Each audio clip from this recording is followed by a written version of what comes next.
अस्सलाम वालेकुम वरहमतुल्लाहि वबरकातुहू। नाज़रीन, दज्जाल का ज़िक्र हो रहा है कई दिनों से। आज एक और हदीस आपकी खिदमत में पेश है।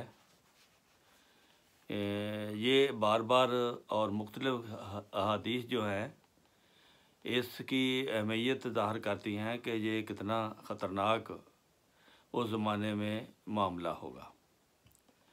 एक शख्स की वजह से ये नहीं होगा, ये एक कौम का ज़िक्र है।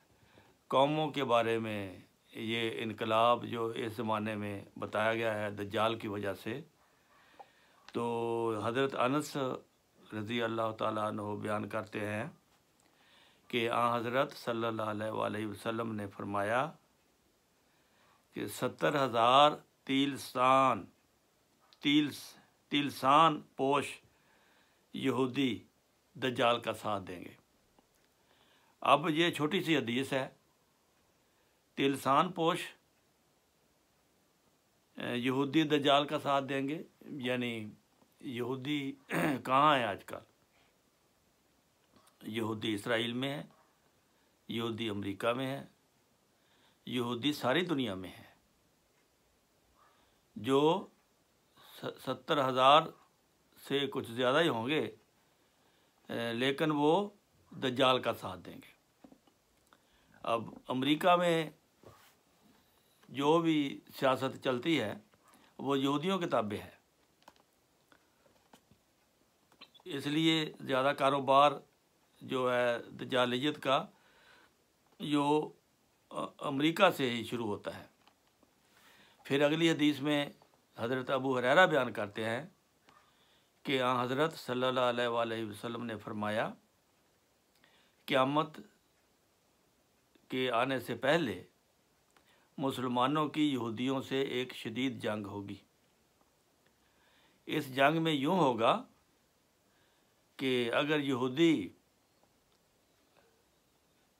पत्थर या दरख्त के पीछे छुप जाएगा तो वो पत्थर या दरख्त भी कहेगा कि मेरे पीछे यहूदी छुपा हुआ है, आओ इसे कत्ल करो।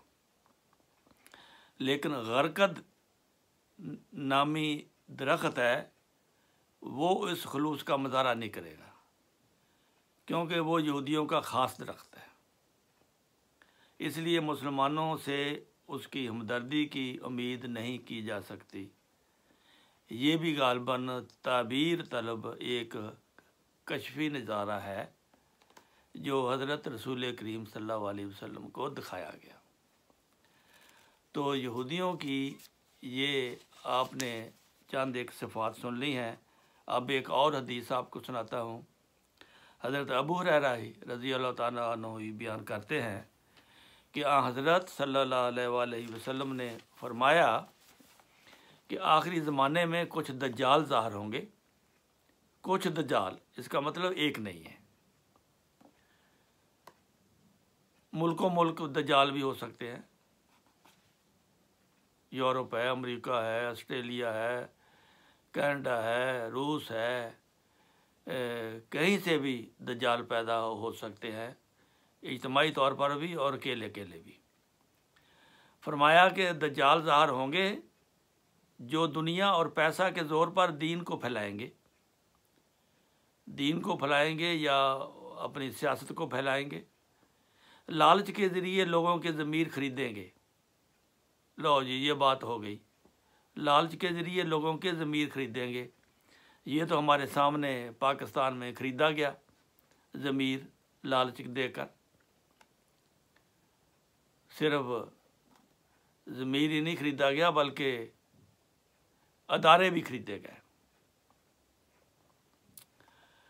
दुनिया के सामने वो भेड़ों का लिबास पहन कर आएंगे। भेड़ होती है मासूम, कुछ नुकसान न देने वाली। वो बज़ाहिर वो ऐसा यानी कि हमदर्द बन के आपके आएंगे।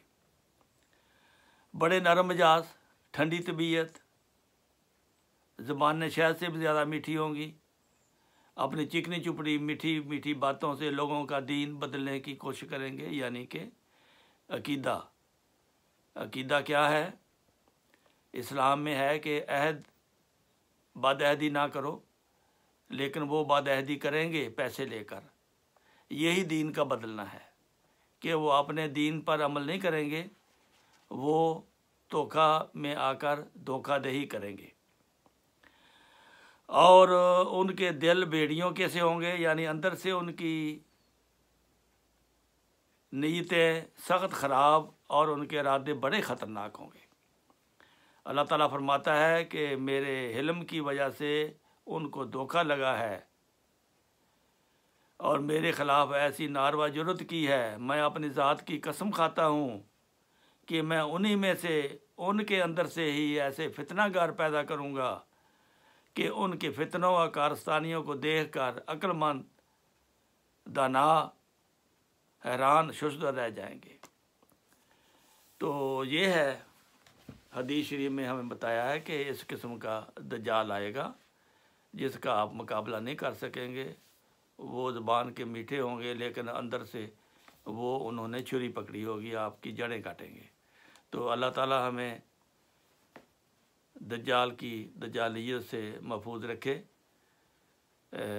اور اس کو سن کر آپ غور و فکر کریں کہ اس زمانے میں کیا ہو رہا ہے، کیا ان حدیثوں کے مطابق نہیں ہو رہا جو رسول کریم صلی اللہ علیہ وسلم نے 1400 سال 1500 سال پہلے بتائی ہوئی ہیں۔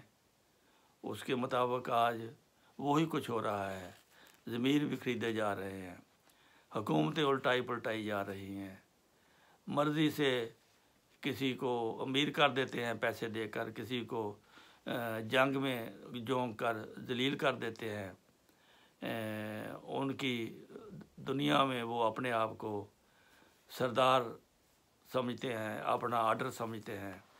بہرحال یہ آپ تک معلومات پہنچانی تھی کہ اس کے لیے رسول کریم صلی اللہ علیہ وسلم نے یہ بھی بتایا ہے کہ سورہ کاف کی پہلی 10 آیات اور آخری 10 آیات پڑھیں، یا پہلا ایک رکوع اور آخری رکوع، اس میں یہ دجال کے بارے میں اور اس کے بچنے کے لیے ہدایات ہیں۔ تو اللہ تعالیٰ آپ کا حامی و ناصر ہو۔